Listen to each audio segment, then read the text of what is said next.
Hi everybody, this is Brian with the Instructional Technology Coordinator team here in the School District of Waukesha. We're looking at the SDW Classroom Walk Through Tool, and specifically in this video we're going to look at sorting the data at your building and making some sense out of it, and talking through what can be edited and sorted and what cannot be on our spreadsheet. So so that we can see kind of a live demo of this, here I have just completed a mock walkthrough. I've got all of my data submitted, and I'm going to go ahead and click Submit Now. So that data has been registered, and we're going to hop over to our spreadsheet, and we're going to see that I just completed that walkthrough data right there. So it automatically appears here. When that data is submitted, though, it's submitted to the Form Responses One Web tab on your walkthrough tool spreadsheet. And this is the tab that you should not sort, edit, change, or modify in any way. Okay, this is the tool that is used to collect that data.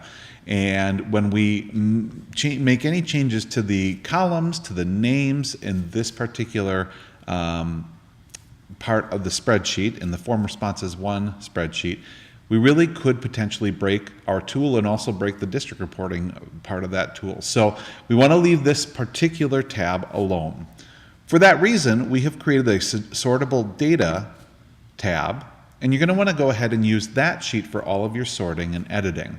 Now, this sheet is intended to copy the data directly from Form Responses 1, so you have an exact copy that you can manipulate. I want to show you this, though, before we get started, because you may need to do some troubleshooting around this as you collect more data. If you ever see this reference, this hashtag reference error, and it gives you an error message that says the result was not automatically expanded, please insert more rows. That's something that we can do pretty easily, and you might potentially run into it, so you can do this without any additional help. 1986, I believe, indicates the number of rows that I need to add. Well, where do we add more rows?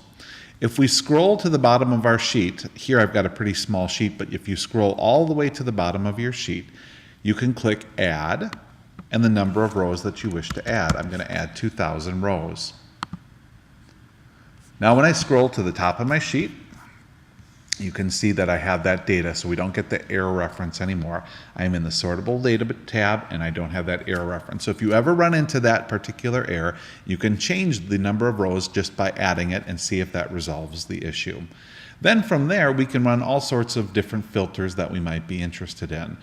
We can take a look at, for instance, I'd like to run a filter for the different periods. And then I could say I don't want any blanks, I just want to look at second period data, and now I've got a filter of all of the things from second period. Or in this particular case, I want to look at what level I'm working from.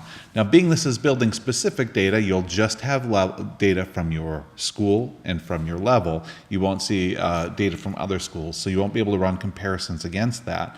But you can begin to develop data that way. You can also, at this point, add additional tabs.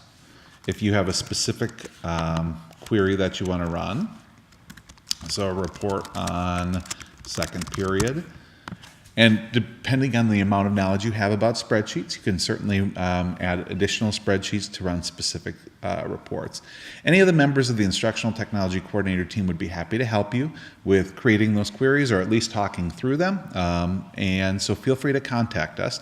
But just wanted you to be aware that these are the different things that you can do to analyze data in your building walkthrough tool spreadsheets.